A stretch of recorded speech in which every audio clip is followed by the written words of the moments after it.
Hello, welcome back to the Vintage Baseball Corner. I'm Chris. It's been a while since I posted a video, so I wanted to check back in with you, just do a quick update on what's going on, what's happening in the future. And I'm going to show you a few cards here towards the end of the video as well, so stick with me for that.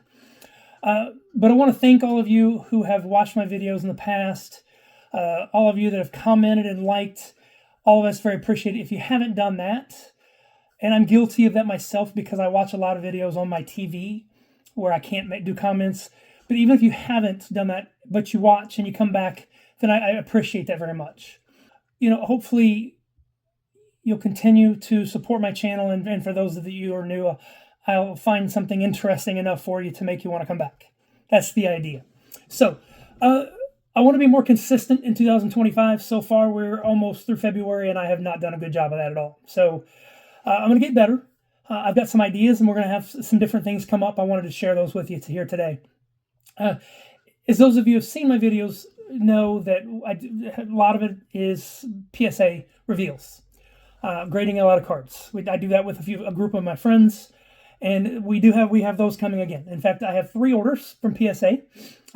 One small 11 card order is here. I haven't even opened it yet. I have 2 other very large orders. One that is on its way and should be here. It's in the mail. It's in FedEx with FedEx, and so it should be here any time early next week. And another that is 60 cards, and that one the grades just popped today, so I should see that by mid to late next week. So we definitely have a lot of cards to show. I think that'll total somewhere in the neighborhood of about 150 cards. So lots to come with that. I'll figure out exactly how I'm going to break all that up in videos and not do anything that's too long. So in addition to the PSA Reveals, I'm participating with 5 other channels in a pack war, if you will. We're all going to open up a 1984 Topps rack pack and have a system that basically for every Hall of Famer that shows, you get a point. And the channel that has the most points in their pack will receive a prize. The sponsor creator of this pack war is Phil over at I Love Baseball Cards. If you haven't checked out his channel, I highly recommend that you do so. Great channel, great guy, definitely worth a look. The other channels that I'm participating with, I'll just name off real quickly: the Wax Pack Dad, the Football Guy USA, Maiden's World of Wax, and David Ganos. So, and then obviously me. So there'll be 5 of us open up a 1984 Topps rack. It should be a lot of fun. Going to relive a little bit of our childhood and our youth, if you will. And so I'm looking forward to that. That video should come out here very, very soon, following this one. And then after that's done, what I want to do is I'm going to do a little bit of a deep dive into the 1975 Topps set. It's one of the most popular sets of the 70s, but there's also a lot of people that don't like it. Maybe I can sway your opinion, maybe I can't. But I want to cover some of the basics of the set. Obviously, I want to show off some of my collection as well, and talk about it a little bit and highlight some of the different things. We broke up the set into several subsets: all-star cards, MVP cards, highlights. I'm going to kind of get into those in bits and pieces so that I'm not dragging it out with one long video. But there's a lot of interesting things about the set. A lot of players at the end of their careers coming up and having their last card or one of their last cards. And then a bumper rookie crop, obviously, with George Brett, Robin Yount, Jim Rice, Gary Carter, Keith Hernandez, Fred Lynn.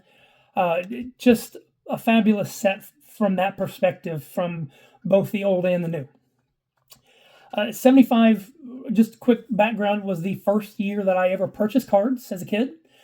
75 World Series was the first real memories I have of baseball in the World Series. I was a Reds fan back then. Being from Southern Indiana, the Big Red Machine was all the rage. And so I loved my Reds, I loved my Big Red Machine, and watched those games religiously. And eventually the Big Red Machine broke up a little bit. Our household got cable TV and WGN, and the Cubs were available to me every single day. So that, the late 70s to early 80s, it morphed over to Cubs fandom. Cubs win! Cubs win! Cubs win! Cubs win!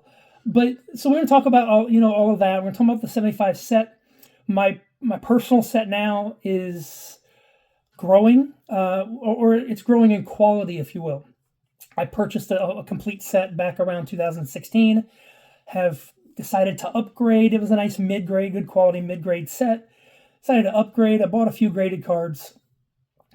And next thing you know, I made the decision to want to try to collect all of the Hall of Famers in PSA 8 or higher. So I went to the PSA registry. I looked up the Hall of Fame registry. There's 80 cards that have Hall of Famers on them, either their own card or leaders and whatnot. So that was a tough haul. That's a challenging set at that grade level.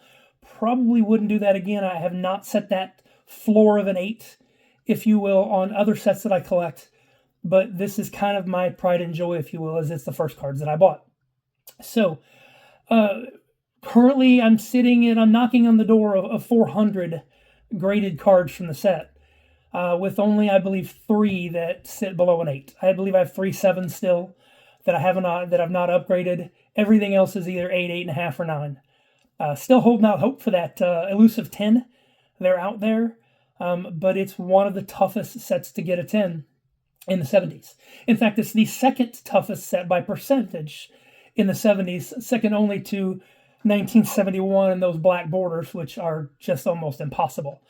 But I believe I looked up the numbers. There are only 4,400 and change PSA graded 10s in the 75 set, which is about just under 1.3% of all cards submitted from 75 have gotten the 10.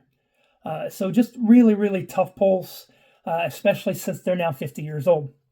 So, but the pursuit is always there. Hopefully we'll catch that at some point. So what I want to do now is show you real quickly some cards that I've just recently picked up. You can kind of see the focus of some of the cards that I'm looking for now and the quality of cards. So I want to show you just a quick clip on that. Here's just a real quick shot of some of the recent pickups that I have made. As you can see, there's a mixture of older and new slabs, anywhere from 8 to 9. But if you'll notice, I'm pretty specific about trying to stay with well-centered copies. They're not all exactly perfect, but at the same time, centering on this set is going to be very, very solid. Again, a couple other cards that I just picked up and after this was recorded. So I'll stick those up on the screen as well. And then after we're done with that, I want to take a look at and give you just a quick bird's eye view of what nearly 400 slabs look like in cases. And so you can see the picture on your screen now. It's a pretty cool sight to see all of that. Everything in all of those cases are 1975 minus about half of one column. So there's still some room to fill those cases, and I'll certainly do that.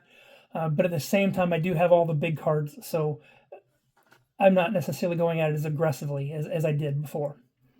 And then to show you what I do with my album. I think it's a little bit unique. I may even do a deeper dive with that in another video at some point here. But I want to show you real quickly what I do with that. And hopefully you will enjoy it and maybe get some inspiration for albums that you're putting together for your sets. All right, here's my 75 album. I have got a blown up photo of the Reds team card as my binder marker.